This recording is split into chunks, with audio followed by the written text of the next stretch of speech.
The control of a large force is the same principle as the control of a few men. It is merely a question of dividing up their numbers. Fighting with a large army under your command is no wise different from fighting with a small one. It is merely a question of instituting signs and signals. To ensure that your whole host may withstand the brunt of the enemy's attack and remain unshaken, this is effected by maneuvers direct and indirect. That the impact of your army may be like a grindstone dashed against an egg. This is affected by the science of weak points and strong. In all fighting, the direct method may be used for joining battle, but indirect methods will be needed in order to secure victory. Indirect tactics, efficiently applied, are inexhaustible as heaven and earth, unending as the flow of rivers and streams. Like the sun and moon, they end but to begin anew. Like the four seasons, they pass away to return once more. There are not more than 5 musical notes, yet the combinations of these 5 give rise to more melodies than can ever be heard. There are not more than 5 primary colors: blue, yellow, red, white, and black.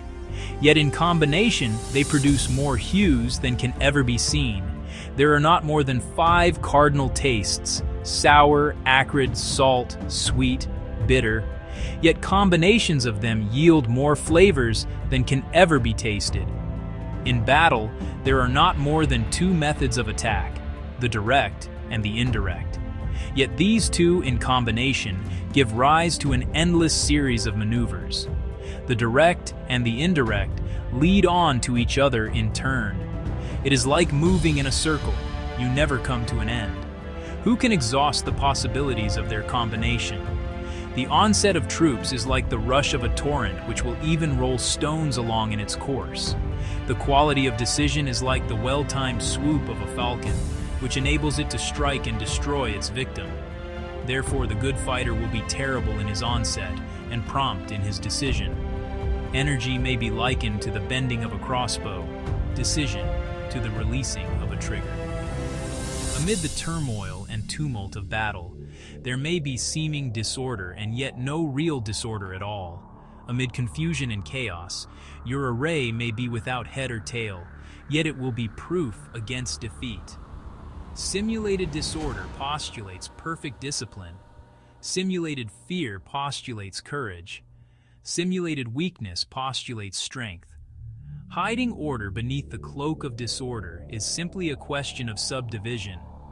Concealing courage under a show of timidity presupposes a fund of latent energy. Masking strength with weakness is to be effected by tactical dispositions. Thus, one who is skillful at keeping the enemy on the move maintains deceitful appearances, according to which the enemy will act. He sacrifices something that the enemy may snatch at it. By holding out baits, he keeps him on the march. Then with a body of picked men he lies in wait for him.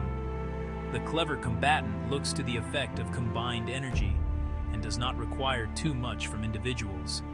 Hence his ability to pick out the right men and utilize combined energy. When he utilizes combined energy, his fighting men become, as it were, like unto rolling logs or stones. For it is the nature of a log or stone to remain motionless on level ground, and to move when on a slope, if four-cornered, to come to a standstill, but if round-shaped, to go rolling down. Thus the energy developed by good fighting men is as the momentum of a round stone rolled down a mountain thousands of feet in height. So much on the subject of energy.